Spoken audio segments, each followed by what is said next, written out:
Good day to all. Have you ever wondered what is hidden under the secret label in every government document? If not, then here are 3 secrets that have become available directly from under the classified label. Enjoy watching.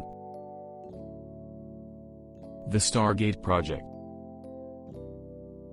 Stargate is one of several projects aimed at finding out whether psychics can help the military. It is obvious that the CIA, the RUMO and other government agencies took telekinesis, telepathy and especially clairvoyance seriously enough to fund research on this topic for at least 23 years. By the end of the research, the CIA came to the conclusion that psychics are not valuable for defense needs, but this did not mean that such abilities do not exist. They just turned out to be of little use in military or intelligence operations. In fact, research has strongly confirmed the reality of extrasensory perception and convinced many scientists of this. From detailed descriptions of hidden objects and the interiors of enemy bases to espionage in space and time, the predictions of telepaths turned out to be surprisingly accurate. 2 psychics even spoke in detail about the future discovery of Jupiter, independently describing massive gas clouds and huge winds in the same way even before the Pioneer 10 aircraft took the first large-scale images of the planet. Such accuracy makes us pay great attention to the predictions of other psychics whose prophecies have not yet come true. For example,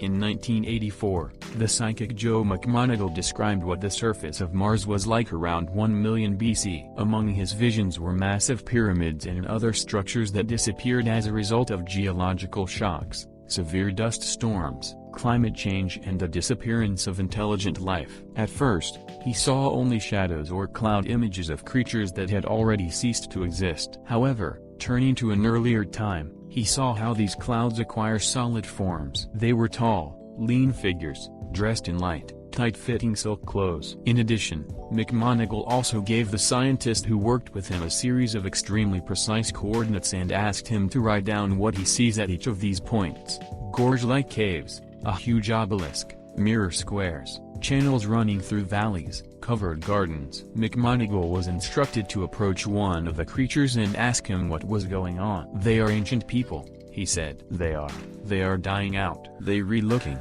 ways of survival, but they can't do it." According to the creature he was talking to, some consider McMoneagle's astral journey to be hallucinations. They were waiting for the return of the scout ship, which was sent in search of another habitable planet. When McMoneagle focused on where this ship was headed, he was told that to one really crazy place with volcanoes, gas accumulations and strange plants. Of course, it's easy to dismiss this as a fantasy, if not for one more detail. No one told McMoneagle to go to Mars. Purpose and time period. Planet Mars. Time about 1 million years BC, were written on a small card and kept in a sealed envelope, which remained unopened until the end of the session. McMoneagle later told a journalist that he thought he was looking at the ground and was deeply surprised by what he saw. In fact, if he had known the real target in advance, he probably would have refused the task, just as he did when he was asked to mentally study UFOs. Apparently, he believed that performing tasks whose results could not be verified was useless for the purposes of the Stargate project. As for the exact coordinates and, first of all, the interest in prehistoric Mars, it was the initiative of an unnamed Army officer. McMoneagle felt the need to hold this session at the moment when he was dozing in the room with the black box at the Monroe Institute in Virginia. Experiments on the effects of radiation on humans.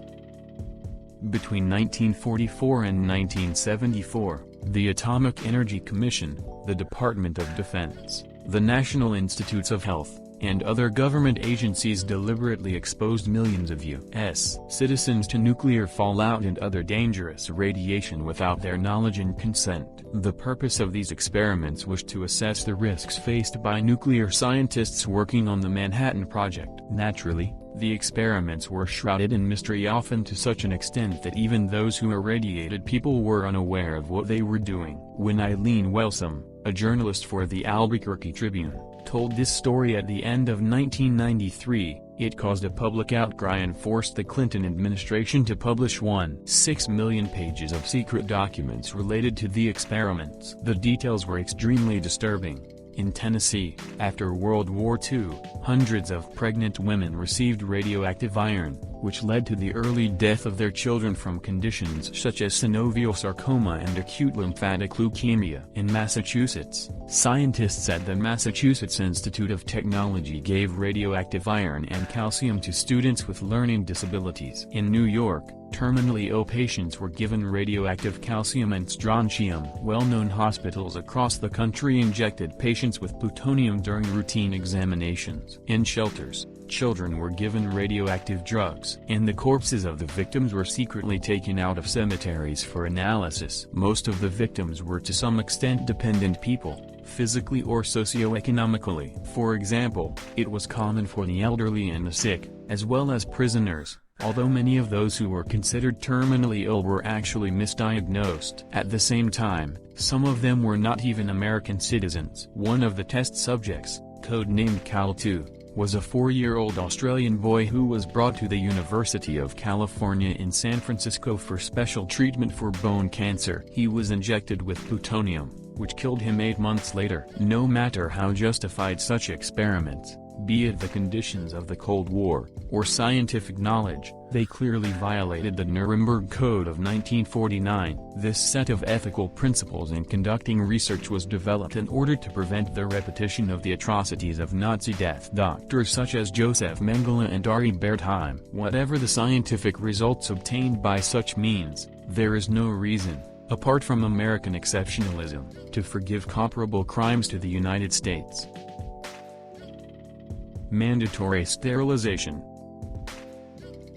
Few people know that Roma women were forcibly sterilized in Sweden as part of the program of struggle for the purity of the nation. But it didn't end there. From 1934 to 1976, 15-year-old Swedish women were subjected to forced sterilization if they did not comply with the principles of generally accepted ethics. Such inconsistencies were considered disobedience, dementia, low intelligence and birth from mixed marriages. One girl was sterilized only because she could not read what was written on the blackboard. She was considered mentally retarded, but later it turned out that she just needed glasses. While Sweden may have had the most extensive program of this type, neighboring Norway and Denmark also had similar programs, sterilizing 40,000 and 6,000 women respectively. Canada and the United States were also no strangers to eugenics. In North Carolina alone, more than 7,700 women were sterilized before 1973 and most of them were black. It wasn't until 1999 that Sweden finally started paying compensation to some of its victims.